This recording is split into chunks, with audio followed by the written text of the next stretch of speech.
Bonjour, bonjour à tous. Apocalypse chapitre 17, à partir du verset 15. Jean est en train de parler avec l'ange dans la vision, et c'est cette vision-là que l'ange lui révèle la signification. Est-ce que vous entendez? Soyez attentifs. Donc, Jean écrit ceci à partir du verset 15. Et il me dit, c'est-à-dire l'ange, les eaux que tu as vues sur lesquelles la prostituée est assise, ce sont des peuples, des foules, des nations et des langues. Les 10 cornes que tu as vues et la bête haïront la prostituée, la dépouilleront, la mettront à nu, mangeront ses chairs et la consumeront par le feu. Car Dieu a mis dans leur cœur d'exécuter son dessein, d'exécuter un même dessein et de donner leur royauté à la bête jusqu'à ce que les paroles de Dieu soient accomplies. Et la femme que tu as vue, c'est la grande ville qui a la royauté sur les rois de la terre. Donc, nous sommes là du verset 15 au verset 18 du livre d'Apocalypse, chapitre 17. Donc, l'ange parle avec Jean et lui explique le sens des choses qu'il vient d'être témoin. Il a des révélations sur la femme, sur la bête, mais sur les cornes. Vous voyez? Et l'ange lui donne le sens de toutes ces révélations. Donc, j'aimerais attirer notre attention sur le fait que quand l'ange parle au verset 15, il parle d'une prostituée, en fait d'une femme. Hein? Mais une femme, c'est un symbole. C'est un symbole. Beaucoup peuvent interpréter cela comme Israël, qui était la prostituée. Dans l'Ancien Testament, on parle d'Israël de prostituée. Dans le livre d'Ézéchiel, on parle d'Israël de prostituée. Alléluia. On peut aussi ramener cette prostituée-là, cette femme, à l'image de l'Église. L'Église qui est tombée, l'Église qui s'est corrompue, l'Église qui se prostitue aux démons, qui commet l'impudicité avec ses esprits malins. Et ça, c'est pas un scoop, et ça, c'est connu. C'est-à-dire les pasteurs, les apôtres qui se prostituent aussi aux démons. Ouais. Donc, on peut être également identifié à cette prostituée-là. Alors, ce qui est important dans cette révélation, c'est le sort de cette prostituée. Et c'est là que je voudrais vraiment que nous puissions vraiment prendre instruction. Qu'est-ce qui arrive à cette prostituée qui avait des amants spirituels, Satan, ses démons, ouais, que ce soit Israël, que ce soit l'Église, que ce soit les Israélites, c'est-à-dire l'élite, que ce soit les âmes de Dieu, qu'est-ce qui arrive à ces personnes qui sont symbolisées comme les prostituées, on va dire au pluriel? Qu'est-ce qui leur arrive? Et pourtant, ils avaient des amants, et pourtant, ils se suivaient avec Satan et ses démons, avec l'armée des cieux. Qu'est-ce qui leur arrive? La Bible dit que cette prostituée, voyez, qui avait certainement gouvernement sur la terre, autorité, voyez, assise sur les eaux des peuples, des nations, qui était élevé, qui était célèbre, qui était reconnu, ouais, aux quatre coins du monde.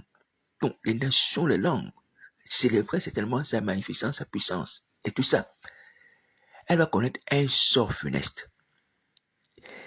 Dans le verset 16, on nous dit, les 10 cornes et la bête haïront la prostituée. Ils vont haïr la prostituée. C'est-à-dire, ils vont haïr. On va rester dans le cas de l'église. La fausse église. L'église corrompue. Les 10 cornes, qui se suivaient avec la prostituée, vont haïr la prostituée. La bête, aussi Satan le diable, va haïr la prostituée. Ça, j'aimerais que nous puissions retenir. Est-ce que vous entendez? Vous collaborez avec les démons, la nuit, le jour. Vous combattez jusqu'à s'arrête. Avec l'accord de Satan et ses démons, vous faites du mal à l'église. En collaborant avec le diable, avec sa puissance. C'est faux donc, son onction, qui est fausse aussi. Mais sachez une chose. Qu'à un moment donné de l'histoire, Satan et ses démons, que vous avez servi, avec qui vous êtes unis pour combattre l'œuvre de Christ, Satan et ses démons vont vous haïr. Il n'y a que ce qui est écrit qui se réalise. Pasteur, apôtre, prenez garde. Vous êtes à l'image de cette prostituée-là, qui s'est souillée à la bête et au roi de la terre. Est-ce que tu as vu? Est-ce que vous voyez? Mais la bête et le roi et les 10 cornes qui sont symbolisés par les cornes vont vous haïr. Satan et ses démons vont vous haïr. Vous avez beau travailler pour le diable et ses démons, et ces rois sont les principautés, on va dire spirituels. Et ils vont vous haïr. Ils vont vous haïr. Je vais vous donner la raison dans la suite. Ils vont vous haïr. Vous avez des pactes, les alliances, peu importe. Vous avez des cotisations en termes de sacrifices humains. Hein? Vous avez votre quote-part. Vous devez renouveler les pactes par les sacrifices humains, peu importe. Satan et ses démons que vous servez vont vous haïr. Ils vont vous haïr. Vous êtes des prostituées, mais vous serez haïs. Vous avez à beau donner votre corps. Oui, vous courbez, comme certains se souillent avec les démons, les sirènes, les génies. Oui. Ces démons, ces sirènes vont vous haïr. Sirène homme comme sirène femme. Et Satan lui-même, qui vous souille, va vous haïr. J'aimerais que vous puissiez retenir ça dans votre esprit, mes amis. Quelle est cette confiance que vous mettez dans les démons, dans Satan le diable, qu'il va toujours être là avec vous. Ami, oui, considéré comme bon, des bons éléments, des bons agents. Oui, il vous utilise, c'est vrai, pour détruire l'église. Comme certaines vidéos que j'ai fait passer et que j'ai commentées hier en regardant des hommes, soi-disant de Dieu, qui mettent des talons d'âme, comme on dit, des chaussures de femmes. Oui, ils scandalisent l'église. En fait, ils font la volonté de Satan le diable. Ce sont des prostituées. Ce n'est pas un jeu. Je prends le terme de la Bible. Oui. Ces hommes qui ont porté chaussures de femmes, avec un pagne, il y a un qui portait un pagne comme ça, est une prostituée. D'ailleurs, il montre par son apparence. Oui. Que c'est un efféminé, un homosexuel. C'est l'homosexuel. Il le montre par son apparence déjà. Donc, ce que la Bible dit est réel, est vrai, est vérifiable. Oui. Il y a d'autres qui portent des costumes ou qui portent des longues robes. Mais sont aussi des prostituées spirituelles, c'est-à-dire des femmes, on va dire comme ça, au service des démons, qui livrent leur corps, leurs âmes à Satan et à ses démons, à l'armée des cieux. L'armée des cieux qui est tombée, je veux dire. Donc, les anges déchus. Ouais. Alors, j'aimerais nous dire, nous qui jouons les prostituées, malheureusement, et nous jouons, et nous combattons le Christ, parce qu'en venant avec cette tenue-là, de femmes avec des talons, ouais, on vient pour scandaliser, on vient pour détruire le Christ. On vient pour faire la volonté du diable. Mais sachez, Satan et ses démons, pour lesquels vous travaillez, vont vous haïr. Vous avez à beau scandaliser les gens de l'église, cherchant à hériter le corps de Dieu. Satan et ses démons vont vous haïr. Je vous dis la vérité. Ils ne vont pas vous garder à toujours avec eux. Comme des agents ou des enfants, je ne sais pas. On peut dire comme la prostituée. Ouais. Là, à un moment, ils vont vous haïr. Ils vont vous haïr. Et ils vont vous traiter de la plus cruelle des manières. C'est écrit noir sur blanc. Alors, on continue le récit.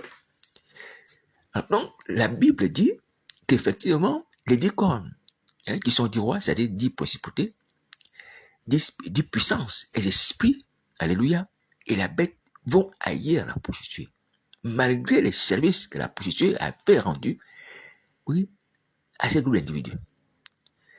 Alors, ils vont l'haïr, et en l'haïssant, ils vont la dépouiller.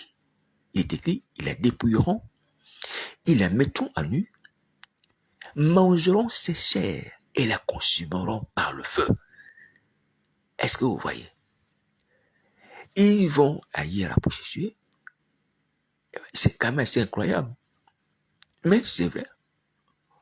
La prostituée qui a été l'objet de leur plaisir, qui réjouissait leur corps, ou leur âme, ou leur esprit, peu importe. Vous voyez? Mais ils vont se mettre à haïr.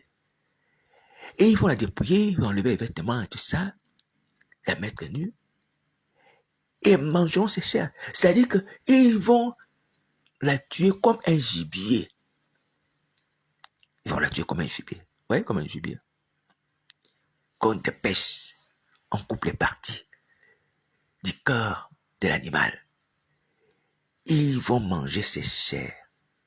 Ils vont manger la prostituée. Manger. Là, on est dans le domaine spirituel. Même littéralement, on peut le comprendre, puisque les gens mangent aussi la chair humaine, même physiquement. Il y a des témoignages comme ça. Dans un marché, j'ai appris ça. Dans un pays que je ne vais pas citer le nom, qu'on vend même la chair humaine. Les gens viennent acheter.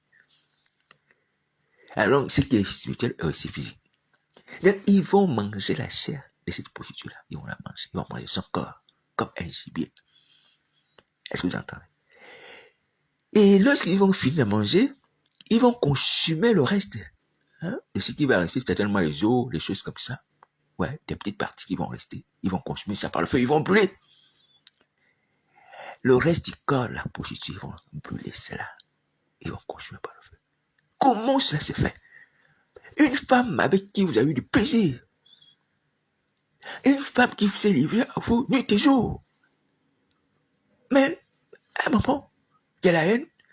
Et puis, vous la découpez, vous la mangez et vous consumez le reste de ces parties par le feu. Est-ce que vous voyez? Mes amis, je ne vous dis pas que Satan est cruel puisque vous le savez. Mais j'aimerais vous dire que le traitement de cette prostituée-là, c'est de vous dont il s'agit. C'est de vous dont il s'agit. Il va agir comme ça, vis-à-vis de vous. De la même manière, déjà dans le monde spirituel, je sais que ça se passe comme ça. C'est des scènes incroyables. Ça n'était pas écrit. Vous voyez, c'est des scènes incroyables qui n'étaient pas écrites dans la Bible. Où Satan, certainement, tue ou fait tuer des individus que vous suivez par l'impudicité et que vous consumez également par le feu après avoir mangé, que vous mangez même. Ces choses-là, c'est pas le monde spirituel. La Bible n'invente rien. En fait, ça, c'est pas ce que je voudrais dire. Hein, m'appesantir. Je voudrais m'appesantir sur le fait que votre sort à vous serait également celui-là. C'est celui-là. Satan va vous dépêcher, va vous manger. Et le reste va vous consumer par le feu. Vous allez brûler. Il va agir comme ça. Il va agir comme ça. Il va agir comme ça. Pourquoi il va agir comme ça? Voyons la suite du texte. La Bible dit que car Dieu a mis dans leur cœur d'exécuter son dessein et d'exécuter un même dessein et de donner leur royauté à la bête jusqu'à ce que les paroles de Dieu soient accomplies. Nous sommes au verset 17. Est-ce que vous entendez? Donc, la raison est toute simple. C'est Dieu qui a la manœuvre. Dieu a mis dans le cœur de Satan et ses démons de vous haïr. Malgré les positions que vous avez commises avec eux, Satan et ses démons, ils vont vous haïr. Et de vous découper, de vous manger et de brûler le reste de ce qui va, le corps, qu'il soit spirituel, qu'il soit physique, et de vous brûler. Dieu va mettre cela dans le cœur du diable et de ses démons. Est-ce que vous entendez ça? Dieu tout-puissant. En fait, ce n'est même pas l'intervention des anges qui viendront à bout de la prostituée. Oui. Non, c'est Satan lui-même et ses démons. Satan lui-même et ses démons qui vont en finir avec la prostituée. Qui était du groupe de Satan, du camp de Satan, pour combattre Dieu. Alors, j'aimerais aussi, pour que toi tu comprennes une chose, et moi aussi, que mes amis, en réalité, nous ne pouvons pas contrôler nos pensées. Je vous assure, on peut les contrôler. On peut discerner. Mais, il y a des pensées, mon ami, que tu ne peux pas enlever, parce que lorsqu'elles viennent de Dieu, tu ne peux pas les contrôler. Dieu va mettre les pensées des aiguillons des saints dans le cœur de Satan, le diable. Satan, le diable, va être soi-disant dans intelligent ou quoi que ce soit. Il va accomplir la pensée de Dieu. Il dépose dans le cœur du diable et Satan fait. Comme lorsque vous mettez un DVD dans un lecteur DVD, vous allumez un DVD et paf, on a l'image, on a la scène. Impossible d'éviter les desseins de Dieu lorsqu'il les met dans le cœur d'un individu. Impossible. Pourquoi? Parce que Dieu est puissant. Il est le Père des esprits. Il les contrôle dans sa main. Et en plus, c'est pour accomplir ce qu'il avait annoncé. Comme la suite du verset nous dit que cela servira pour exécuter son dessein jusqu'à ce que les paroles de Dieu soient accomplies. Les paroles de Dieu soient accomplies. Elles vont s'accomplir comment? Elles vont s'accomplir par le fait que Dieu met ses pensées dans le cœur de Satan le diable. C'est-à-dire de s'occuper de la prostituée, de la punir comme il faut, de la châtier comme il faut, et de la pire des manières, selon les méthodes sataniques. Cette méthode n'est pas une méthode venue de Dieu, c'est le diable qui a instauré ça. Tous les gens, on ne couche pas avec les gens avant de les tuer. On tue les gens. On les jette dans le feu, on les lit. Mais Satan, on couche avec les gens. Et après, on les dépêche, on les mange et on brûle le reste. Ce sont les méthodes sataniques. Ça, vous savez ça? Vous le savez? Vous le savez? Oui. Donc, vous serez traités comme ça. Les pasteurs apôtres, vous qui êtes des prostituées, vous serez traités comme ça. Vous, les chrétiens, vous qui êtes des prostituées spirituelles, vous serez traités comme ça. Et vous n'allez pas échapper. Parce que Dieu a planifié que ces paroles soient accomplies. Nous sommes dans l'Apocalypse chapitre 17. Et Satan sera l'exécutant. Lui et ses démons, pour que ces paroles soient accomplies. Si c'est pour vous faire prendre conscience, mes amis, frères et sœurs, arrêtons. Arrêtons la collaboration avec le diable. Ça ne sert à rien. Satan va nous tailler si on continue à collaborer avec lui. Est-ce que vous entendez? 2, on ne peut pas échapper au châtiment de Dieu. Impossible. Vous voyez? Cela montre encore même la supériorité, oui, de Dieu sur le diable, sur toute la création, sur le fait que la puissance de Dieu est insaisissable, incontrôlable. Et Dieu peut nous utiliser à des fins selon sa volonté, même si on ne veut pas. Satan ne donne pas son avis lorsque Dieu met dans son cœur le dessein de tuer la prostituée. Il ne demande pas l'avis de Satan. Mais il met le dessein dans le cœur de Satan par les pensées et Satan opère. Regardez même le Seigneur Jésus lorsqu'il va à Golgotha, il va mourir. Alléluia. Pour que les paroles soient accomplies. Il va dire à la croix, j'ai soif. Les soldats qui sont en train de le garder vont dire, mais il a soif. On va lui donner du vinaigre et tout ça dans une éponge. Mais ces soldats qui donnent du vinaigre dans une éponge, mais ils ne savent pas que c'est ça pour accomplir les paroles qui avaient été annoncées avant dans les psaumes. Dans les psaumes, il est écrit, il met du fiel dans ma nourriture. Il met du fiel dans ma nourriture, c'est écrit. Le Seigneur Jésus vient accomplir sa parole. La parole qui est dite sur lui, c'est sa fin. Et les soldats n'ont pas conscience. Eux, ils prennent une éponge, ils imbibent de vinaigre, ils donnent au Seigneur Jésus. Et la Bible dit que même lorsque le Seigneur Jésus va dire « j'ai soif », c'est pour que les paroles de Dieu soient accomplies. Alléluia. C'est bien signifié. C'est pour que les paroles de Dieu soient accomplies. Regardez l'homme. Regardez l'homme qui a accompli la volonté de Dieu. Sans se rendre compte. C'est ça que Dieu demande son avis. Ces 2 soldats. Ou ce soldat, peu importe. Il a accompli la prophétie. Alléluia. Attention, mes amis. Personne n'échappe à la volonté de Dieu. Personne, ni le diable, ni les démons, les hommes. En fait, Satan et ses démons agissent dans le cadre de la volonté de Dieu. En gros, c'est ça.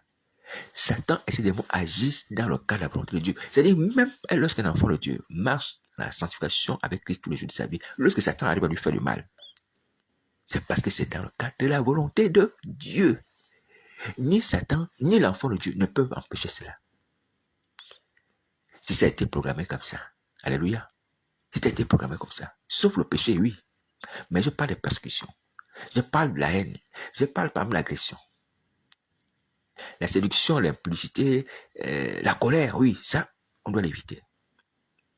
Mais pour ce qui est de la persécution, un peu comme Jésus, le Seigneur Jésus a subi, les flagellations, ces choses-là, ces genres de souffrances. Quand c'est annoncé, tu ne peux pas l'empêcher. Toi, enfant de Dieu, tu ne peux pas l'empêcher. Tu ne peux pas l'empêcher. Alléluia, tu dois être flagellé, tu dois t'insulter, tu dois te moquer. Mais seulement, tu ne dois pas pécher. Alléluia. Donc voici pourquoi la volonté de Dieu est au-dessus de toute volonté humaine, mes amis. Et la volonté de Dieu est juste. Elle est bonne. Voyez? Alors, je vais ouvrir une petite parenthèse. C'est vrai que lorsqu'on est enfant de Dieu, on continue à souffrir, à être persécuté, tout ça, c'est bien. Pourquoi? Pourquoi on doit toujours continuer à être persécuté, à être haï, moqué, mais dans les chansons, les comédies, toutes ces choses? Que Dieu bénisse ceux qui mettent ma vie dans les comédies, hein? Les gens de France d'ailleurs. Que Dieu vous bénisse. Pourquoi Dieu permet cela? Mais parce que Dieu doit éprouver le juste. Tu es juste, mais Dieu doit t'éprouver par ces circonstances. C'est sa façon de fonctionner avec toi. Et toi, tu dois toujours démontrer ta fidélité par ces épreuves. Ce n'est pas que Dieu ne t'aime pas, il t'aime. Mais il a besoin que tu lui montres des actes de fidélité.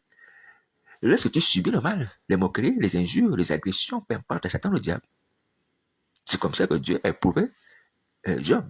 Job n'avait pas péché. La Bible déclare que Job était un homme intègre, craignant Dieu et se démarquant du mal. Mais Job a subi des malheurs qu'on pourrait dire que mais ça c'est un pécheur. Lui, il a maudit Dieu, il a maudit sa mère. Non. Quand on regarde les malheurs qui sont arrivés sur Job, on peut dire non, non, non. Même ses amis pourraient dire non. Là, tu as fait quelque chose de mal. Parce qu'on ne peut pas comprendre que toutes ces choses t'arrivent comme ça, jusqu'à la pète tes enfants. C'est que tu es péché contre Dieu. Alléluia. Non, Dieu l'a éprouvé. Et Dieu l'a éprouvé, il a démontré. Et Job a démontré, à Dieu qu'il était un homme fidèle. Il y avait un défi qui était là, que Satan avait lancé à Dieu. Il a dit que non, mais si tu touches à Job, à sa vie et ses enfants, c'est bien, tu vas voir, il va te maudire. Dieu a dit, ok, vas-y. Ouais. Et Job a démontré le contraire, qu'il était fidèle à Dieu, même dans la famine, même dans le manque. Alors donc, c'est pour nous dire que quand on est debout, enfant de Dieu, c'est une bonne parenthèse. Alléluia. On sera toujours persécuté parce que Dieu nous éprouve. On doit démontrer notre fidélité à Dieu tous les jours. Donc il ne faut pas dire non, mais Dieu ne m'aime pas. Pourquoi? Je suis enfant, je suis chrétien, je vais à la Bible, je prêche l'évangile.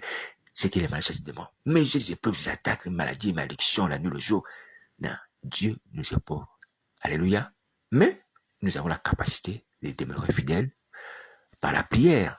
Également en suivant les exemples de ceux qui sont passés comme nous par ces épreuves-là.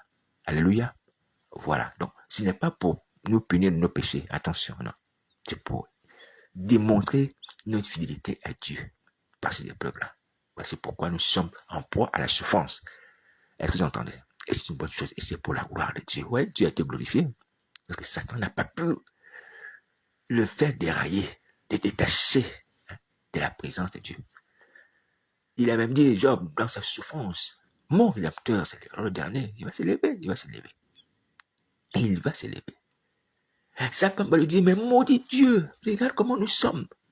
On a tout perdu, même les enfants. Maudit Dieu meurt. Si c'est toi, il n'y a plus d'espoir pour toi, il va dire. Ah, ça va, mais comment tu peux raisonner comme ça?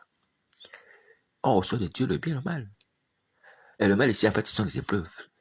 Alléluia. Et il a béni le nom de Dieu.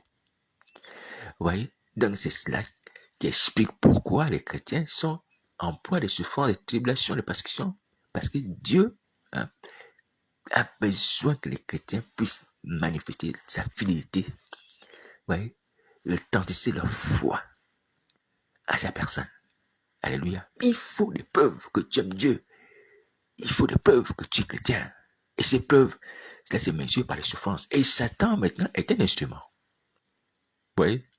Tant que la fin du monde ne sera pas là, Satan va être toujours l'instrument pour que Dieu utilise pour pouvoir nous amener à manifester notre fidélité au travers des épreuves. Donc, que cela ne soit pas pour nous, comme Jacques va le dire, hein, quelque chose d'extraordinaire, quelque chose d'insurmontable. Non. Alléluia. Voilà. Et c'est justice. Et lorsqu'on subit ces épreuves, ces souffrances-là, elles ne sont pas au-dessus de nos moyens, elles ne sont pas au-dessus de nos capacités. Et comme la Bible dit que lorsque Dieu nous éprouve, nous même soumet à la tentation. Nous, les moyens de sortir de cette tentation. Alléluia. Et il nous soumet. Et même nous avertit. Et le Seigneur Jésus va m'avertir une église. Tu auras une tribulation de 10 jours. Jésus dit à cette église, tu auras une tribulation de 10 jours. Mais Seigneur, je suis dans une église vivante. Je crois en toi. Tu m'emmènes mon sauveur. Pourquoi tu permets ça? Il dit non, tu auras une tribulation de 10 jours. Satan va vous mettre en prison. Oui. Non, il permet. Afin que tu sois éprouvé devant la face du Père, devant la face des anges, et devant la face du diable qui t'accuse, qui dit que tu sers Dieu par intérêt. Parce qu'il t'est béni matériellement et tout ça, il te donne la santé, tout ça. Et que si on t'enlève tout, la liberté, on te met en prison, tu vas cesser de servir. Alléluia. Et ça glorifie aussi Dieu. Et ça nous permet également, nous, à la fin de l'épreuve, qu'est-ce qu'on fait? On est content, on est joyeux, on se dit, ah Seigneur, merci. Merci de m'avoir fait passer par ces moments, cette épreuve, cette fausse lion, comme Daniel. Alléluia. Ouais. Et on n'a même plus peur de Satan. Le diable, on n'a même plus peur de tribulation parce qu'on est passé par des moments difficiles. Et la peur de Satan, la peur des épreuves disparaît au fur et à mesure. Ouais, Dieu nous soigne aussi au travers de cela. Il soigne notre peur. Ouais. Quand tu étais éprouvé à plusieurs reprises, tu n'as plus peur, même la maladie de la prison. Tu étais en prison à plusieurs reprises à cause de Dieu, à cause du nom de Jésus, parce qu'il prêche l'évangile. Les gens n'aiment pas la parole. Ils n'aiment pas les chrétiens, ils n'aiment pas l'église, ils n'aiment pas ces choses que tu fais. On t'amène en prison à chaque fois, on te convoque chaque fois. Dès que tu entends sur moi la porte, coco, monsieur, oui, c'est la police, oui, suivez-nous. Tu dis, bon, écoutez, frères et sœurs, que Dieu vous bénisse. Tu n'as même plus peur. Tu dis à ta femme, à tes enfants, restez tranquille, continuez à louer Dieu. Parce que tu es habitué. Et ça te réjouit d'ailleurs, parce que tu sais aussi à la fin, tu vas sortir. Tu vas sortir. Tu vas sortir de là. Tu as une tribulation limitée. Jésus-Christ a dit à une église, tu as une tribulation de 10 jours. Donc, il y a un temps limité. On va te mettre en prison à cause de Christ. Non, t'en fais pas. Et même si tu meurs là-bas, c'est pas grave. Alléluia. Tu iras dans la joie éternelle. Mais si c'est pas la fin de ton ministère, tu vas sortir. Tu vas louer Dieu comme Paul et Silas. Tu dis, Seigneur, je n'ai pas fini mon ministère. Il y a une sœur là-bas. Ou il y a un couple là-bas que j'étais en train de suivre. Mais la police est venue me chercher parce que je suis pasteur. Tu vas finir ton œuvre. Hein? C'est le couple que tu étais en train de suivre. Alléluia. Il y a juste une petite parenthèse qui est là pour la gloire de Dieu. Et qui va te fortifier. Qui va mener aussi ces gens-là quand ils vont entendre que tu es demeuré fidèle à Jésus-Christ. Même étant en prison. Ça va booster leur foi. Alléluia. Les témoignages des uns des autres encouragent les uns les autres. C'est ce que Paul va dire même qu'à cause de ces liens que j'ai, beaucoup sont encouragés à prêcher l'évangile parce qu'ils voyaient Paul lié, mais Paul ne fermait pas sa bouche devant les foules, devant les juifs, devant l'autorité, les gouverneurs. Il rendait témoignage, même étant dit comme un malfaiteur. Et ça encourageait les chrétiens. Vous voyez? Donc c'est cela. Mais, mes amis, vous voyez, nous ne devons pas avoir peur des tribulations. Elles sont pour la gloire de Dieu. Elles sont pour rendre témoignage que nous sommes réellement authentiques. On n'est pas de faux enfants de Dieu. Et je vais encore une autre parenthèse pour dire à mes frères et sœurs, aux gens qui sont tombés, ah Seigneur Jésus, que cette parole, elle est faite dans le cœur. Ouvrez vos cœurs, recevez cette parole, vraiment. Je vous assure que les tribulations qui arrivent, là, on est en train de suivre les tribulations sataniques d'origine. Alléluia. Voilà, la persécution satanique comme la prison de Paul, de Pierre, des gens, et tout ça. Satan, le diable qui est à l'œuvre. Satan, c'est des démons qui sont à l'œuvre. Peut-être qu'il y a un mélange aussi de l'action de Dieu. Mais Dieu a planifié cette tribulation. Dieu, on va dire, Dieu a planifié ces fléaux. Oui. Dieu a planifié ces fléaux qui arrivent. Et ça doit nous apprendre à être des vrais chrétiens. Pourquoi? Parce que si on est des faux, on demeure des faux, on ne va pas échapper au fléau. On ne va pas échapper au fléau de Dieu. Comment on va échapper au fléau de Dieu? Quand il va envoyer les sauterelles, la Bible déclare que les sauterelles ont une queue, alléluia, et au travers de cette queue-là, ils mordent les gens. Les gens vont me chercher la mort, mais la mort ne sera plus, il n'y aura pas de mort. Donc la souffrance va être là permanente. Mais heureusement que c'est pendant un temps limité. Les gens vont pleurer, souffrir, crier, chercher les malades, les marabouts, ceux qui cherchent les marabouts, ou chercher les médicaments. Rien. Chercher la mort, le suicide, rien. Personne ne peut le susciter. Tu mets la corde au cou, rien. La mort ne vient pas. Tu prends le fusil, tu mets une cartouche, tu mets ça sous ta gorge là, tu as lu, ouais, tu mets, tu enclenches le fusil pour te faire mourir, rien. Puis la balle ne sort même pas. Je t'assure, mon frère, ma soeur, c'est extraordinaire. Non, Dieu est grand, il est puissant, craignons-le. Il dit que la mort va fuir, il n'y aura pas de mort. Comment Dieu peut faire en sorte qu'il n'y ait pas de mort? Ici, il est capable de le faire. Tu vas chercher à te noyer, tu te jettes dans la Seine, tu dis non, là, j'en ai assez de ces souffrances, de ces fléaux-là, hein, des piqûres de ces scorpions. J'en ai assez de cette chaleur, tous les flots que Dieu a déversés sur la terre. Tu te jettes, par exemple, dans la Seine, tu dis bon là, je veux m'en aller. Adviendra que pourra. Rien. Tu vas surnager, vous voyez, comme un sac en plastique qui surnage à la surface des eaux. Rien. Tu ne vas pas mourir. Il y aura peu de mort ici, c'est la souffrance. En fait, on va sentir tout le mal qu'on a fait. Vous voyez, la mort, c'est souvent quelque chose par laquelle on s'échappe, les souffrances. Ouais, souvent, que les gens comme Hitler, on a entendu que Hitler s'est suicidé. Il a fait beaucoup de mal. Il s'est suicidé comme ça. On ne va pas le traiter de façon avec on va le avec cruauté. Un peu comme Mussolini, on a tenu son cadavre et tout ça, des choses comme ça. Lui et son ami aussi, Mussolini. Vous voyez? Donc, il y a des gens qui cherchent la mort de cette manière, pour faire mourir. Hein, comme ça, on va pas le malmener son cadavre ou le torturer et peut faire mourir. Mais il n'y aura pas de mort. Il n'y aura pas de mort. Il n'y aura pas de mort. Quand les flots de Dieu vont commencer, frères et sœurs, faisons attention. Faisons attention. Non, Dieu est puissant. Honnêtement, Dieu est puissant. Ah Seigneur, mon Père, tu es puissant.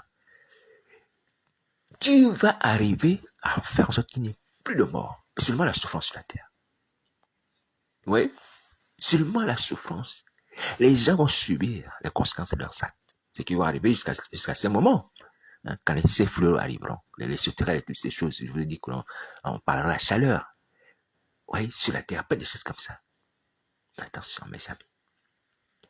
Ce qui nous attend, ça ne se répand pas, mes amis. Mes amis, sera insupportable. Sera insupportable. Donc voici pourquoi je vous dis aujourd'hui, même en plus des mauvais traitements de Satan, qui peut nous infliger si on continue à se prostituer à lui et à le servir et à détruire l'homme de Jésus Nazareth. Que ce soit les frères de Christ, mes amis, on est mal parti. On est mal parti. Il faut se repentir. Que ce soit Satan le diable, que vous avez érigé comme Dieu avec des alliances, dire que non, je vais me réfugier, je vais faire la volonté du diable et tout ça, il sera toujours content de moi, il va toujours me bénir, il va toujours me choyer. Tu te trompes. Tu te trompes. Parce que on lit l'Apocalypse dans ce qu'on vient de lire. Satan va se lever contre toi, à taillir. Il va te découper, il va te manger. Il va brûler le reste de ton corps. Les os qui vont rester. Assure-toi. Quand quelqu'un finit de manger, par exemple, un plat de viande, oui, c'est comme ça. Il y a soin des restes. Ou du poulet. Tu peux mettre à la poubelle, non, on met le feu. On n'enterre même pas, il met le feu. Mais comment on peut avoir une haine comme ça vis-à-vis de la personne avec qui on a commis l'implicité? Mais c'est le cœur de Satan le diable. Parce que c'est la volonté de Dieu. Ouais, Satan est un instrument de la colère divine. Et voici pourquoi Satan aussi doit rester encore sur la terre pour être un instrument de la colère divine. Avant que la colère parfaite par les anges soit manifestée. C'est ce qui explique la présence de Satan. Aujourd'hui, Satan c'est l'instrument pour manifester la colère de Dieu vis-à-vis des hommes. C'est ce qui explique sa présence. Alléluia. C'est lui le marteau par lequel Dieu frappe les individus. Dieu n'attend rien de bon de Satan. Rien. S'il a été précipité, il était maudit, il a été condamné, il était dans le feu de soufflate. Et réservé pour lui. Mais Dieu le maintient pour pouvoir exercer ses châtiments. Est-ce que tu entends ça, pasteur, apôtre? Tu entends ça? Ouvre les yeux.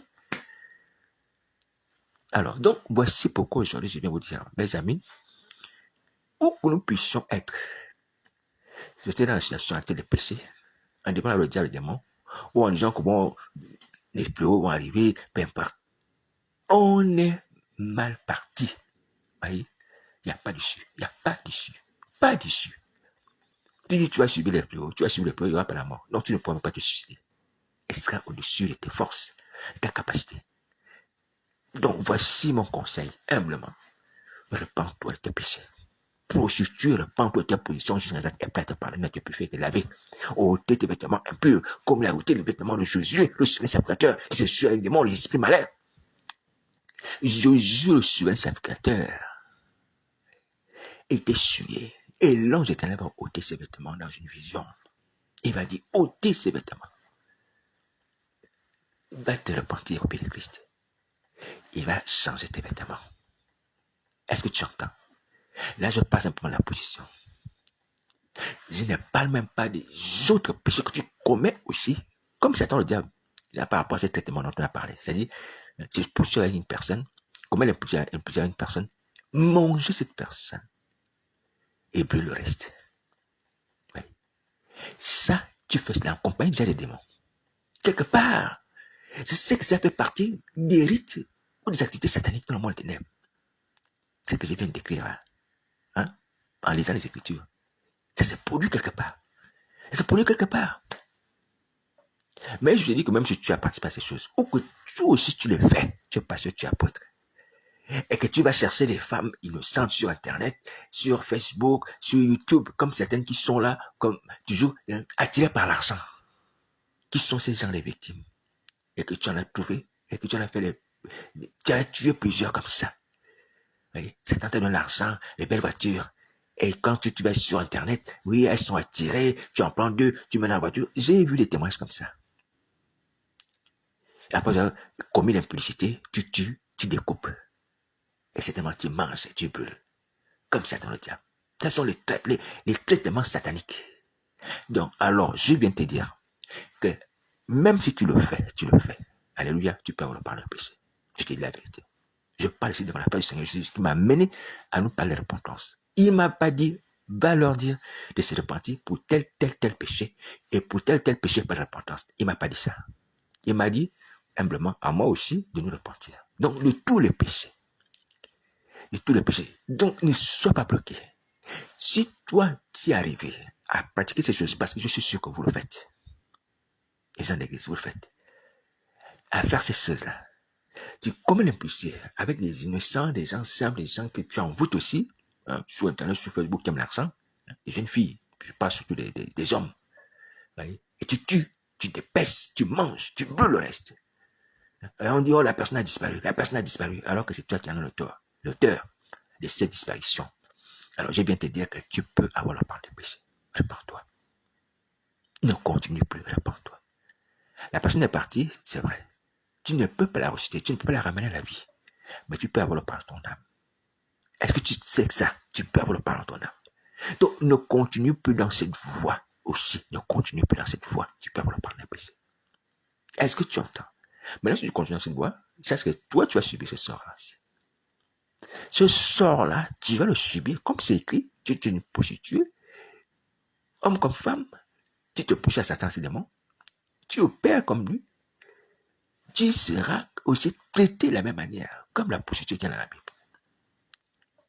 On va te tuer, on va te dépêcher, on va te manger, et on va brûler le reste de ton corps. Est-ce que tu entends? Donc, repens-toi, accepte le pardon de Jésus, va te repentir, et tu sortiras de ce groupe d'individus, de personnes, ou du moins du monde des ténèbres. La prostituée sortira du groupe de Satan, ne va plus se suivre avec Satan et ses démons, ne sera plus aussi comptable de leurs péchés, et tu vas préserver ta vie de ce mauvais sort-là, de ce mauvais sort qui t'attend. Est-ce que tu as compris? Donc, voici des bonnes paroles, voyez, des paroles de paix, des paroles de réconciliation que Christ t'adresse. Saisis ça, saisis ça. Je ne suis pas en train de te mentir. Saisis ça. Tu peux avoir le pardon du péché, change ta vie. Ne te dis pas comme les gens ne connaissent pas, ne savent pas, ou ne lisent pas bien la Bible, ne savent pas ce que tu fais. Si, la Bible révèle ce que tu fais. Tu fais ça, tu fais ça, tu fais ça. Mais c'est ce que tu peux subir aussi, ce sort. Tu fais ça. Oui, lorsque le Seigneur me révèle que les hommes de Dieu, la journée, en costume, avec des Bibles, Mais la nuit, on des fausses sataniques, des fausses. Ça, c'est incroyable, j'ai bien incroyable, hein. Lorsqu'on le raconte à quelqu'un dans la rue. C'est incroyable, mais c'est vrai. C'est-à-dire qu'on ne peut pas croire que quelqu'un qui prêche l'évangile peut avoir une force comme une grande fourchette comme ça, fracasser le crâne d'un individu. Vous voyez? On ne peut pas croire. C'est-à-dire que si Jésus ne nous ouvre pas les yeux pour voir les scènes comme ça, on ne pouvait pas croire. Honnêtement. Il faut dire la vérité. Mais le Seigneur Jésus est vivant. Et comme il sait aussi que notre foi est limitée, si on dit que ce homme-là fait comme ça, on va dire, oui Seigneur, c'est vrai, mais on aura un peu de doute. Mais là, il monte les yeux pour voir ce qui se passe. J'ai béni le Seigneur Jésus pour ça. Donc, on ne peut peut-être être crédule par rapport à notre cruauté. Hein? Notre façon de faire. Nous sommes cruels, on est cruels. Mais le Seigneur Jésus nous promet le pardon. Alléluia. Et que nous aussi, nous ne sommes plus incrédules. Lorsque nous nous révèle les choses des péchés, on n'a pas besoin d'attendre des révélations, des songes et visions. Alléluia. Moi, le premier. Mais j'avoue, sans orgueil, hein. Alléluia. Sans mensonge, que si quelqu'un m'avait dit que non, tu sais que ce pasteur-là, la nuit, il a une foule satanique, il fracasse le crâne des gens. Un pasteur qui prêche de la parole. Quand tu l'entends prêcher, tu as comme l'impression que celui-là, il est né dans la parole. Il est né dans la parole. Il t'explique. Alléluia. Mais tu ne peux pas imaginer, parce que quelqu'un qui est d'apparence déjà propre, bien habillé, il prêche de la parole de Dieu. Mais tu te dis que cet individu-là, mais lui, ses parents étaient déjà des enfants de Dieu avant. Tu as comme l'impression. Mais on dit, non. La nuit, il prend une fausse satanique pour frapper les crânes des gens. Tu ne peux pas croire. Et là, tu vas certainement faire le Saint Thomas. Dis, bon, là, il me faut la preuve. Tu vas appeler le Seigneur, dis, Seigneur, du montre-moi. S'il te plaît, par ta grâce. Mais le Seigneur, je n'aime pas ça, attention. Mais c'est pas pour dire un peu la réaction commune, ou du moins la mienne. Je dis la mienne. Je parle de moi-même. Si on m'avait dit ça, sans révélation. Alléluia. Mais c'est pas bien. Il faut dire que c'est pas bien. Nous devons croire. Alors donc, c'est pour dire que mes amis, nettement, même si notre cruauté dépasse les bornes, l'homme de la rue, hein, l'homme du peuple qui entend ça ne peut pas croire. Et que même nous aussi, qu'on a conscience que nous sommes arrivés à un degré de cruauté satanique. Ça, c'est satanique. C'est Satan lui-même. Est-ce que Dieu peut me pardonner quand je suis arrivé à ce degré de cruauté satanique sans limite là? Est-ce que Dieu peut me pardonner? C'est-à-dire que je tue l'individu, je ne tue l'individu, je mange même la chair à la personne et je brûle le reste.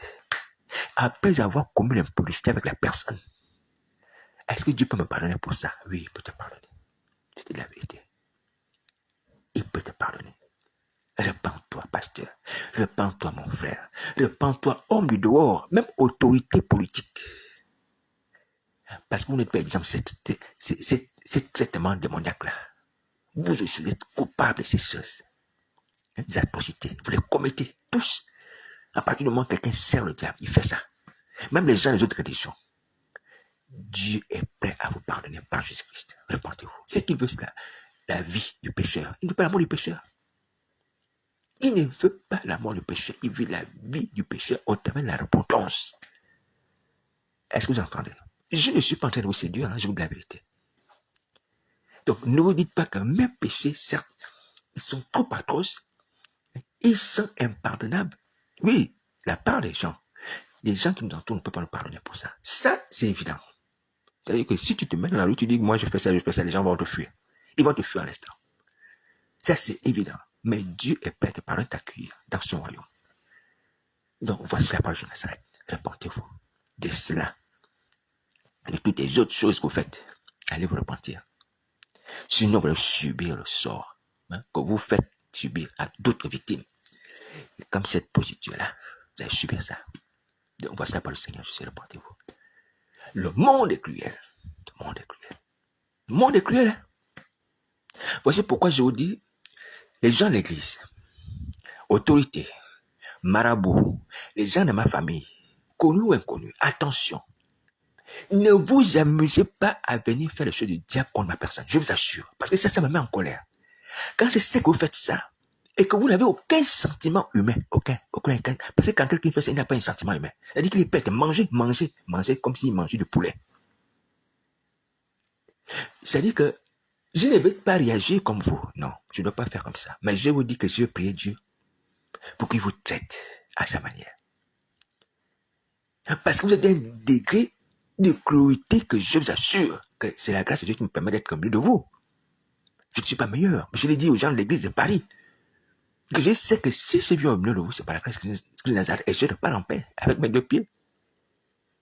Quand je sais que quelqu'un est prêt à livrer et livre même sa propre femme, là, on va dire l'objet de ses amours, la femme avec qui tu dors dans la maison, la femme avec qui tu as fait les enfants, la femme qui te réchauffait le cœur, tu la livres à Satan le diable. Moi, je suis qui? Je suis qui pour que tu ne me livres pas? Je suis qui? Quand je viens chez vous, je suis qui? Je ne parle pas seulement de l'église de Paris. Donc, je vous dis pardon. Pardon. Ne vous approchez pas de moi. Ne vous approchez pas de moi. Parce que je ne vais pas réagir. Je n'ai aucune force, aucune capacité. Mais je vais prier sur Nazareth. Pour qu'il vous rende selon vos yeux. Pour qu'il vous rende selon... Ne vous dites pas, non, il aura compassion de nous. On va se... Si je peux avoir compassion, je suis un être humain, je dois avoir compassion de mes frères et sœurs. Si vous êtes sincère, on se répond. On est amis. Mais si vous vous déguisez, pour pouvoir faire ces choses-là, quand je sais que vous les faites, non, pardon. Pardon, ne faites pas ça. Pardon.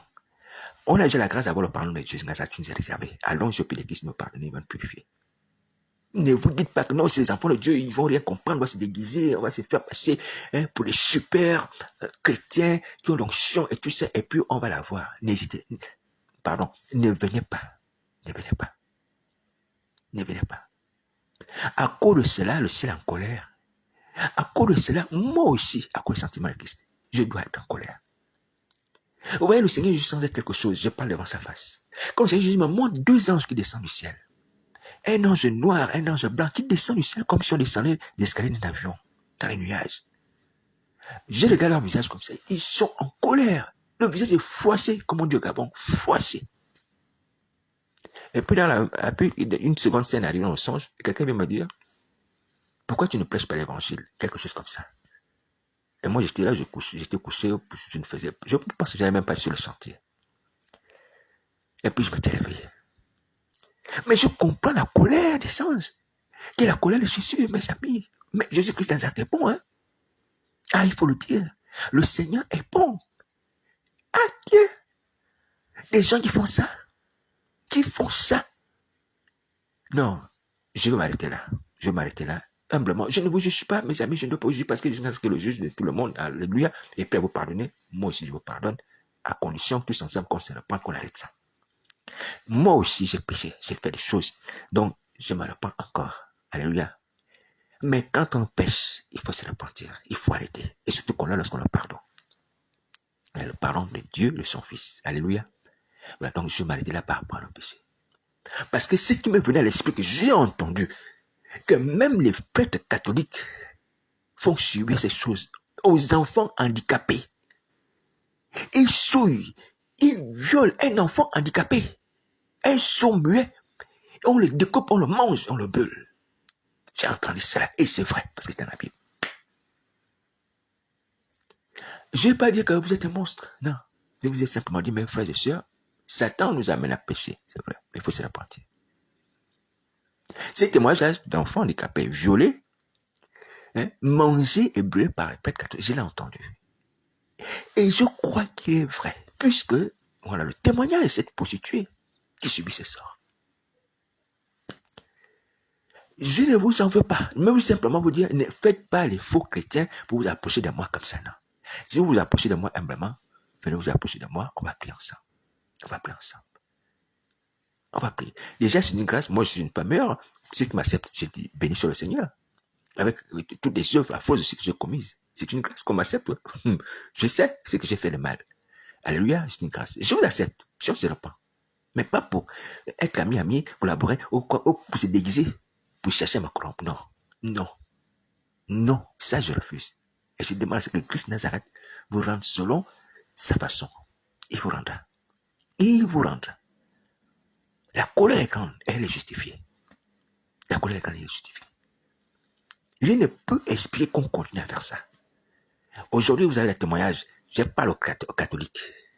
Les gens qui n'ont jamais connu Christ, qui n'ont jamais été convertis, et qui ont entendu par les livres que Christ est vivant et le Seigneur des Seigneurs, le roi des rois, et on leur a présenté un faux Christ. Et donc, vous n'avez pas eu le témoignage du véritable Christ. Vous n'avez pas eu le témoignage de l'Esprit Saint dont on parlait. L'Esprit Saint est venu le jour de la Pentecôte. Vous avez parlé de ces choses, vous les chantez souvent, hein, toutes ces choses-là. Vous n'avez que le livre. Vous n'avez que les histoires. Aujourd'hui, vous avez le témoignage. Par des enfants de Dieu, vos frères qui ont le Saint-Esprit sur la terre. Est-ce que je ne suis pas rempli du Saint-Esprit? Est-ce que je ne suis pas habité par le Saint-Esprit? Est-ce que vous ne voyez pas le feu du Saint-Esprit dans ma vie? Est-ce que vous ne voyez pas le sang de Jésus qui agit dans ma vie? Ce n'est pas pour me glorifier, c'est pour attester les Écritures. Je parle surtout aux catholiques qui n'ont pas connu la vraie voie, la vraie doctrine, le vrai Christ. Aujourd'hui, vous avez le témoin tout à l'heure, mon dit personne, deux personnes, je ne suis pas arrivé, mais j'ai rendu témoin ce qui est. Quand vous m'observez spirituellement, vous voyez quoi? Vous voyez que le Saint-Esprit, non? Vous voyez pas un feu? Vous voyez pas un feu qui m'anime? Vous voyez pas un feu? C'est pas ça le Saint-Esprit, non, que les Écritures parlent. Mais à cause de ça, vous ne pouvez pas vous convertir. Dit que réellement, oui, dans la Bible dit vrai. Nous qui étions catholiques, on s'est converti, on va dire, on s'est converti en griffe au christianisme, sans avoir expérimenté ces choses, sans les avoir vues. Maintenant, vous voyez cela. Autrement, des personnes ou d'autres personnes que vous avez rencontrées spirituellement, dans vos voyages ou peu importe, vous voyez, qui avait le Saint-Esprit. Je ne mens pas, je dis la vérité. Je ne me glorifie pas. Le Seigneur, je m'a montré la puissance du Saint-Esprit dans la vie d'un chrétien, l'onction du Saint-Esprit dans la vie d'un chrétien, le feu du Saint-Esprit dans la vie d'un chrétien. Vous voyez ce feu. Je me souviens dans ce songe, quand Satan est venu m'impressionner, il est venu barder d'électricité, vous voyez, comme des fils électriques qui parcourent son corps. Il est venu, il m'a s'approché de moi, il m'a touché, il m'a dit, je vais t'aider. Il me touche, paf, comme pour me balancer une décharge électrique. Mais, gloire à Dieu, je ne suis pas tombé. Je me suis réveillé, je n'avais pas compris pourquoi Satan a fait ça. Et puis, quelques temps après, le Seigneur Jésus aussi répond. Dans un son, le Seigneur Jésus me montre comment je suis loin de feu. Je suis loin de feu. La plante de paix jusqu'à sur la tête. Le feu. Et quand je claque les doigts comme ça, je vois les étincelles qui scintillent de mes mains, mes doigts. Je claque les doigts comme ça, les étincelles. Je claque les doigts comme ça, les étincelles. Mon corps était loin de feu. Et donc, je m'étais rappelé ce songe-là. Comment le Seigneur Jésus me rappelait qu'effectivement, tu as un feu. Donc, ne sois pas impressionné par le feu du diable. Ça, c'est pas pour me glorifier. C'est pas pour me glorifier, hein. Les flammes de feu sont venues sur les apôtres le jour de la Pentecôte. Alléluia. Donc, le Saint-Esprit vient comme un feu. Pour attester les Écritures, pourvu que moi aussi je demeure dans l'obéissance, dans la communion avec le Saint-Esprit et marche selon l'Esprit et produise les fruits de l'Esprit. Parce que le plus important n'est pas d'avoir le Saint-Esprit, le plus important est de produire les fruits de l'Esprit en abondance. Alléluia. Mais je viens attester les Écritures pour ceux qui n'ont jamais entendu ou vu, qui ont entendu simplement, qui ont lu simplement les Écritures. Lui, il y a le Saint-Esprit qui existe. Les paroles de Dieu sont véritables. Le sang de Jésus agit. Quand le diable m'attaque, j'ai réagi par le sang de Jésus. Vous voyez les attaques. La Bible est vraie. Donc, convertissez-vous maintenant. Vous avez des démonstrations de ces choses. Convertissez-vous. Là, je parle aux catholiques, chrétiens, aux mêmes gens du monde, qui entendaient parler de Jésus. Nous aussi, on entendait parler de Jésus, fils de Dieu, avant que je me convertisse. On nous disait cela au catéchisme, ou à la maison, ou à l'église, culte le dimanche. Mais, jusqu'à ça s'est révélé à nous aujourd'hui. À ma personne, sans être quelque chose. Toi aussi, tu peux avoir cette expérience de Christ parce qu'il est vivant. Il est vivant. Jésus est vivant. De la manière que tu m'entends, il parle comme ça. Il est vivant. Je vous rends témoignage de Christ qui est vivant. La parole de Dieu est véritable. Alors aujourd'hui, tu peux changer de vie. Et croire que ce qui est dans la Bible peut aussi arriver dans ta vie. C'est-à-dire que tu peux être en communion avec Christ. Tu peux avoir le pardon de péché. Tu peux avoir le Saint-Esprit. Tu peux avoir le feu que tu vois dans ma vie. Pourvu que je demeure dans la sanctification. Alléluia. Tu peux être meilleur parce que je ne suis pas arrivé. J'ai des défauts, j'ai des faiblesses, je le reconnais. Je demande au Seigneur pardon qui me change. Donc tu peux être meilleur. Si tu vois une couronne sur ma tête, spirituellement, tu peux avoir cette couronne. Si tu vois la marque de Jésus sur mon front, tu peux avoir cette marque-là. Cela aussi t'est réservé. Je suis venu te rendre témoignage. Toi, tu vois les choses spirituelles. Cela aussi t'est réservé, à condition que tu te repentes de tes péchés. Alléluia. J'ai dit bien, j'ai rendu témoignage. Parce que vous voyez le spirituel. ceux qui voient le spirituel. Les gens qui sont simples, l'esprit, c'est des choses certainement, bon, ils comprendront si ce n'est pas la révélation du Seigneur Jésus. Mais vous voyez le spirituel. Peut-être moi, tu vois mes anges à mes côtés. Ou deux anges à mes côtés, je ne sais pas. Combien d'anges tu vois à mes côtés? Et malgré ça, tu demeures encore incrédule. Et pour ne pas croire que cet ange-là peut aussi te protéger, ou Jésus ne peut envoyer un ange pour te protéger, de la manière qu'il me protège. Quand je m'étais converti, étant jeune dans la foi, j'ai dormi avec des gens qui n'étaient pas convertis, c'est vrai, qui écoutaient la musique du monde. Enfin, il y avait un, on était plusieurs dans la chambre. Et vous voyez que je m'ouvre les yeux, je vois un ange assis à côté de mes pieds. Un jeune homme à peu près 14 ans, 14 ou 17 ans. Un jeune homme avec une robe blanche, comme la robe d'un infirmier. Assis à côté de mes pieds. Dans cette chambre-là polluée, parce que notre frère qui travaillait la nuit, il venait lui fumer beaucoup et puis il écoutait les Bob Marley, des musiques comme ça. Mais là, j'étais quand même là, me regarder. Ça m'a marqué. Un jeune homme. Hein? Je fais souvent, parce que aussi là-bas, attention, hein, aussi là-bas, on peut aussi s'amuser en griffe, mais dans la sainteté. Ouais, je dis Seigneur, pourquoi tu as envoyé un jeune homme qui a 14 ans, m'a protégé 14-17 ans? Je voulais voir un ange qui est grand. Hein? Oui, mais que Dieu bénisse cet ange-là. Alléluia, qu'il soit béni. Donc, un jeune homme entre 14 et 17 ans, à peu près comme ça, ou 18 ans, d'âge européen, assis à mes pieds, dans le bras blanche. Et certainement, vous voyez ces choses-là. Donc, toi, tu vois même des choses hein, encore plus agréables. Plus agréables dans ma vie que moi, je ne vois pas. Hein. Parce que tous les chrétiens ne voient pas ces choses-là. Ce sont les choses que le Seigneur nous permet de voir à certains moments. Et je me souviens d'ailleurs aussi qu'il y a quelqu'un que je faisais travailler dans la maison de mon père. Il faisait souvent la machinerie. Et puis, je sais qu'il était certainement possédé, mais il était païen. Et puis, une nuit, il vient dans mon sommeil, je ne sais pas c'est lui ou quelqu'un d'autre. Hein. Ou c'est son esprit, un démon, je ne sais pas. Il vient se battre avec moi, il prend une épée, il commence à me frapper. Il voulait me frapper avec une épée. J'ai dit, moi aussi j'ai une épée. Je me souviens parce que ça m'a marqué. J'ai dit, moi aussi j'ai une épée. Il me dit, oui, tu as une épée, mais tu ne vois pas ton épée. C'était cet esprit-là où c'est lui-même, je ne sais pas. Il me dit, mais toi, tu ne vois pas ton épée. Tu as une épée, c'est vrai, mais tu ne vois pas ton épée. Vous voyez? C'est-à-dire que le Seigneur nous permet de marcher par la foi, c'est vrai, c'est ce qu'il veut. On n'a pas besoin de voir les choses spirituelles. Tout le temps, mais à certains moments, il nous permet de les voir à sa façon, quand il le veut. Vous voyez? Donc, l'ouverture des yeux spirituels, là, qui est une fausse doctrine, il y a quelqu'un, hein, quand je me suis érigé sur Internet, disant qu'il va ouvrir les yeux spirituels aux enfants de Dieu, le troisième œil, juste comme ça. Non, il n'y a pas ça. C'est juste ça qui te permet de voir. Si tu veux voir, enfin, s'il veut que tu vois, pardon, pas si tu veux voir. Que tu as une épée, que tu as le feu du Saint-Esprit, c'est lui qui te permet. C'est lui seul, c'est pas toi ta volonté, ta concentration, et dire que tu as ouvert le troisième œil, c'est la sorcellerie. Il faut arrêter ça. S'il y a un homme derrière ça, je me suis dit peut-être que c'est Satan, le diable lui-même, ou c'est un démon. Mais s'il y a un homme derrière, hein, cette vidéo que j'ai signalée, sache que si tu continues, que je ne te réprime.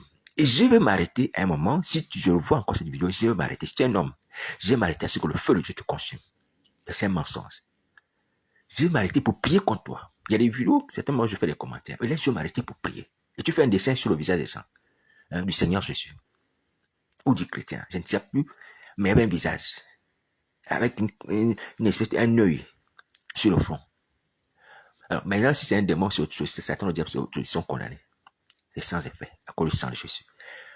Donc, c'est pour nous dire, mes amis, toi qui vois les choses extraordinaires, vous voyez, que les chrétiens, simples l'esprit, ne voient pas, et que Jésus permet qu'ils voient quand tu le veux, quand Jésus te veut, à certains moments. Est-ce que ça ne peut pas te donner la foi? Là, je parle de choses spirituelles. Ça ne peut pas te donner la foi? De quoi que j'ai vu un ange avec cet homme ou avec cette sœur qui prie, j'ai vu un feu au-dessus de sa tête, j'entends des témoignages, des choses comme ça. Ça ne peut pas te donner la foi de dire que oui, mais dans la protection là, qu'on a là avec le diable, ces démons, ou les traditions qui nous ont amenés à aller porter des cordes rouges autour des reines, ça ne sert à rien.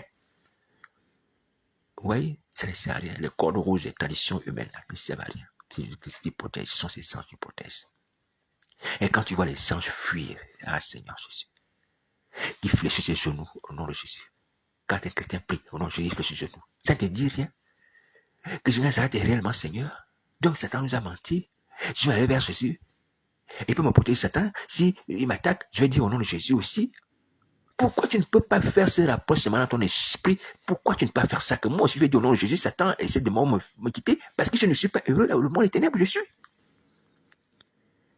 Tu dis aussi au nom de Jésus, Satan essaie de me fléchir les genoux et vont te quitter. Et tu serais heureux? Tu es heureux là-bas? Non. Tu n'es pas heureux là-bas. Pourquoi ça ne te donne pas la foi, toi, de chercher à vivre ça? Pourquoi ça ne te donne pas la foi? Tu observes. Alors, je vais encore te rappeler que ce n'est pas parce que tu es dans le péché, ce n'est pas que l'alliance satanique, que tu es possédé d'un esprit malin, tu as un démon que tu as avalé, peu importe tout ce que Satan a mis dans toi, ou les hommes, peu importe, que tu ne peux pas être changé, que tu ne peux pas devenir enfant de Dieu, c'est faux. Manassé, dans 2 Chroniques 33, était aussi sorcier magicien. Tout. Il a brûlé ses enfants par le feu. Il fait des sacrifices comme ça. Brûler ses enfants par le feu. Il a fait ça. Mais il s'est repenti. Et Dieu l'a délivré là où il était en la Syrie. Crois à la parole de Dieu, ça peut t'arriver. Donc, tout ce que je viens de te dire, aussi de mon indigne personne, ce sont les grâces de Christ, que des pasteurs anciens chrétiens, eux-mêmes peuvent dire davantage, hein, des grâces qu'ils ont eues, certains ont eu les témoignages, ils sont partis au paradis. Jésus est vivant, son paradis est vivant. Donc, c'est pas extraordinaire. Ce sont des choses qui sont vraies. Alléluia. Pourquoi on veut toujours rester dans la misère? Comme si ces choses étaient cachées. Comme si ces choses n'existaient pas, ou que c'était pas écrit dans les livres. Et comme elles nous sont réservées, nous les pécheurs, les gens qui se répandent, ce n'est pas pour les chèques, pour les gens qui se répandent, ils vont avoir accès au paradis, à ces choses dont je parle. Le brigand sur la croix était comme nous. Il s'est repenti, il a dit, Seigneur, tu viens plus de moi. Quand tu viens dans ton règne. Et Jésus va lui dire, tu seras mon paradis. Vous savez ce que c'est le paradis? Vous savez ce que c'est le paradis? Hein? C'est pas les demeures des chefs d'État. Hein? C'est pas les demeures des chefs d'État, attention. C'est la demeure de Dieu Tout-Puissant. Il n'y a aucun péché là-bas. Aucun péché. Et tout est parfait, tout est beau. Tout est parfait, tout est beau, tout est lumière. Et joie.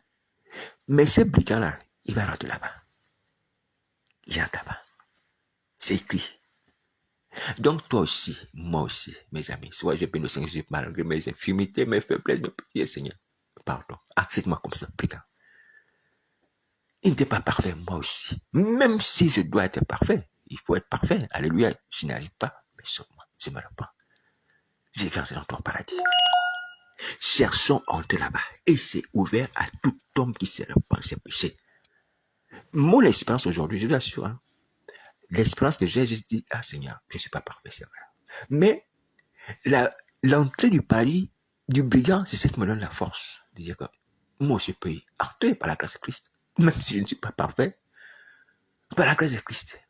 Alléluia. Mais ça ne veut pas dire qu'on ne doit pas faire les efforts. Attention, on doit produire des bons fruits, on doit être parfait, on doit être la lumière du monde. Mais quand on n'arrive pas à dire, Seigneur, accepte-moi comme c'est brigand.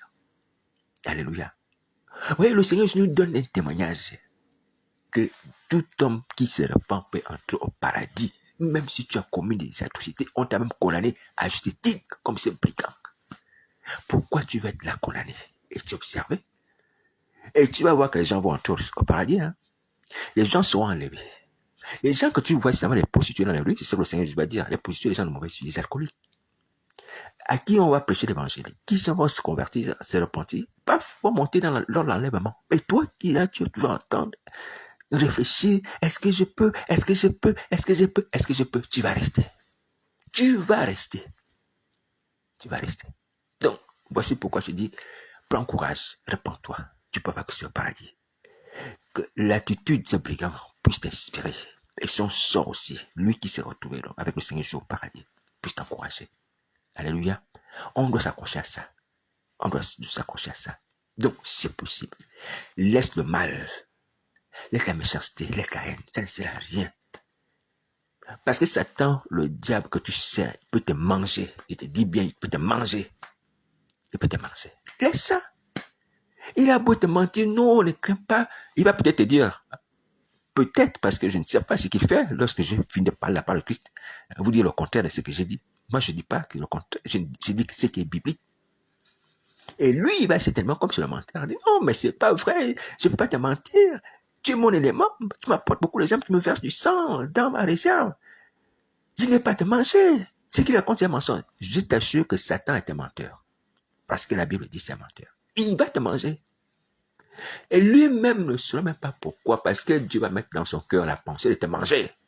Comme la Bible dit. Dieu va mettre dans son cœur, le cœur de la bête hein, et des rois la pensée de manger la prostituée. Donc, il a beau te dire que peut-être que je mens ou je raconte des choses qui ne sont pas vraies, je t'assure qu'il va te manger. Parce que c'est écrit dans la Bible. Parce que la puissance de Dieu va toucher son âme qui est corrompue, mais il va mettre des pensées perverses aussi. Dieu met des pensées perverses, il y a peu aussi.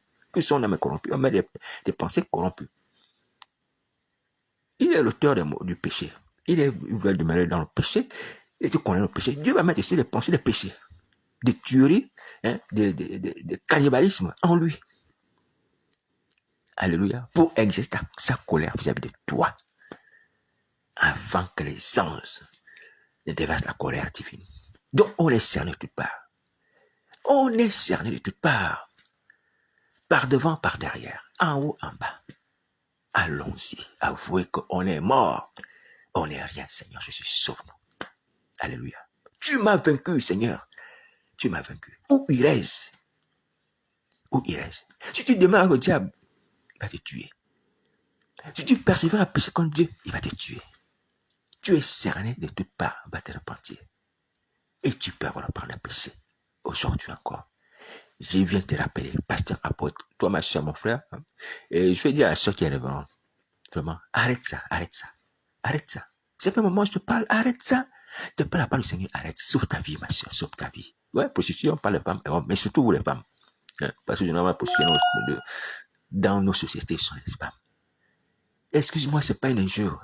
Tu n'es pas la seule. Arrête ça. C'est un signe de prostitution. Le titre de révérende que tu as là, c'est un signe de prostitution. Le ministère que tu as eu, tu t'es vendu, tu as donné ton corps à quelqu'un qui t'a oué. Ça se pratique chez vous. Les femmes qui sont pasteurs là, vous donnez votre corps. Parce qu'il y a que l'impudicité là-bas. Et tu pourrais dire, non, mais je suis marié. Tu es marié comment? Tu es marié, mais tu es infidèle. Tu es infidèle, tu es marié. Tu penses que c'est marié ça? Ton père spirituel qui t'a établi le ministère. Hein, pas son père spirituel qui t'a établi. Mais lui, c'est ton mari. Peut-être ton second, troisième mari. Ça parle du mari de nuit, de Satan, des morts. Ah, Seigneur Jésus. C'est pas pour t'humilier et tout les autres. C'est pas pour, mais c'est pour prendre conscience que on vit une vie misérable. Une vie misérable. Et que cela ne doit pas se faire. On a Jésus qui peut nous laver, purifier et nous mettre hein, dans des bonnes conditions, dans des bons ménages, avec des mariages sains, honorables. Honorables. C'est pas la peine de venir sur Internet parce qu'on est maquillé, on est bien habillé, voilà, bien repasser ses cheveux, comme on dit, et tout ça. Ah, Seigneur. Seigneur Jésus, aide-nous. Elle n'a plus de l'apparence. Oh non, les gens du monde ne savent pas, les gens qui sont comme moi, eux, ils savent. Donc, c'est pas grave. En plus, eux aussi font la même chose que moi. Donc, s'ils font la même chose que moi, eux, ils savent. Donc, entre nous, bon, ça passe. C'est seulement les gens du monde, ils ne doivent pas savoir. Mais ça ne sert à rien. Ça ne sert à rien parce que Dieu peut aussi t'exposer. Peut dévoiler tes choses hein, aux gens du monde. Souvenez-vous du songe dont je vous parlais qu'il y a une soeur qui a vu maman pasteur nue. Maman pasteur nue en train de maudire l'église. En train de prier certainement contre l'église, devant l'église. Dieu peut révéler ce que tu fais aux fidèles de l'église, aux enfants de Dieu. Hein? Et tu vas faire quoi? Tu vas te mettre en colère, puisque tu es pasteur, révérende et tout ça, ou apôtre, prophétesse, je ne sais pas ce que tu es révérende là, dans l'assemblée. Tu vois? Donc, arrêtons ça. Alors, je viens dire quoi que tu n'es pas la seule. Il y a d'autres femmes aussi qui sont dans cette situation. Oui, et beaucoup sont même dans les ministères pastoraux sans être mariés. Parce que vous avez des maris spirituels invisibles. Mais c'est pas la vie que Dieu a prévue pour toi. C'est pas ça. Tu peux vivre ta destinée. La destinée du fils de prodigue n'était pas de rester dans les cochons et tout ça avec des positions avec lesquelles je suis. Non. La destinée était dans la maison du Père, là-bas. Il est reparti. Et il a repris 3-0. Donc, n'aie pas peur de repartir en arrière. Reprends 3-0. Alléluia. Certes, il a eu une mauvaise expérience avec les prostituées qui ont pris son argent, et les cochons, avec qui il s'essuyait, tout ça, la misère qu'il a connue. Bref. Mais il est parti à zéro. Alléluia. Il faut repartir à zéro. Il faut repartir jusqu'à Nazareth. Alors, je viens encore interpeller les gens de ma nation, et je veux particulièrement parler l'église de ma naissance. Ah, Seigneur Jésus. Il faut repartir. Le message est le même pour tout le monde. Il faut repartir. Il n'y a pas de salut miraculeux. Il n'y a pas de salut miraculeux. Oh, comme Jésus m'aime. Oh, comme si c'est là. Oh, comme j'ai un lien avec lui. Peut-être, bon, moi, je peux continuer mon péché jusqu'à sauver, jusqu'à enlever. Je ne suis pas le sauveur, attention. Alors là, je préfère le dire, même les gens de ma famille. Quiconque invoque le nom du Seigneur sera sauvé. Donc, être mon ami, être mon frère, ma soeur, ne t'amènera pas au paradis. Ce qui t'amène au paradis, sans être quelque chose, moi aussi, je dois combattre pour y entrer. Alléluia. C'est le fait que tu invoques Jésus. C'est que tu invoques Jésus. Vous me connaissez, on se connaît, oui, mais ça ne suffit pas pour nous faire entrer au paradis. Alléluia. Tu peux connaître un grand homme de Dieu, même Jésus de Nazareth. Les gens vont dire au Seigneur, mais Seigneur, on l'a mangé avec toi. Tu as pris dans nos rues. Oui, mais je ne vous connais pas. Retirez-vous de moi. Retirez-vous de moi, ouvrez l'iniquité. Vous voyez? Parce que ces gens-là ne sont pas repentis de leur péché. Ils sont demeurés dans l'iniquité. Alléluia. Mais il faut y aller. Il faut y aller. Il faut y aller lorsqu'on a quelqu'un qui prêche l'évangile et dont on a connaissance. Alléluia. On a les liens. C'est bien. On peut s'approcher de ces personnes et dire, bon, prie pour moi, ou prie avec moi et tout ça. Comment je peux parvenir? Comment le Seigneur Jésus peut venir à mon secours? Parce qu'en ce moment, voilà, je suis dans une situation difficile de captivité. Ouais, mais dans tous les cas, chacun, dans la situation où il est et dans le il peut s'en sortir, comme Manassé, tout seul dans la prison. Voilà, donc je le dis humblement pour nous tous, il faut se repentir. Satan est un menteur. Donc n'écoutez pas le discours qui viendra peut-être après ces messages, ou le discours que les démons vous font. Je vous parle en toute honnêteté avec la vérité de Christ. Je n'ai pas la connaissance de tout, mais une chose est sûre, que Jésus veut nous sauver et veut nous sauver et nous pardonner. Même avec la somme de nos fautes et criminalités indicibles, c'est-à-dire qu'on ne peut même pas dire. Il peut nous pardonner, nous sauver, nous faire entrer dans son royaume. Souvenons-nous encore de Manassé, souvenons-nous encore du brigand. Ça donne de la foi. Et souvenons-nous également que Jonathan est puissant, il est vivant. Souvenons-nous que nous voyons dans la vie nous faire le feu du Saint-Esprit. Nous voyons les anges qui les gardent. Nous voyons que Satan fuit au nom de Jésus. Ces choses disparaissent, donc Jésus est puissant, il agit sur la terre. On ne peut pas dire que Jésus est où? Non, on voit la puissance de Jésus. Répandons-nous sur nos vies. N'attendons pas le dernier jour, mes amis. N'attendons pas le dernier jour. Attention, bon courage.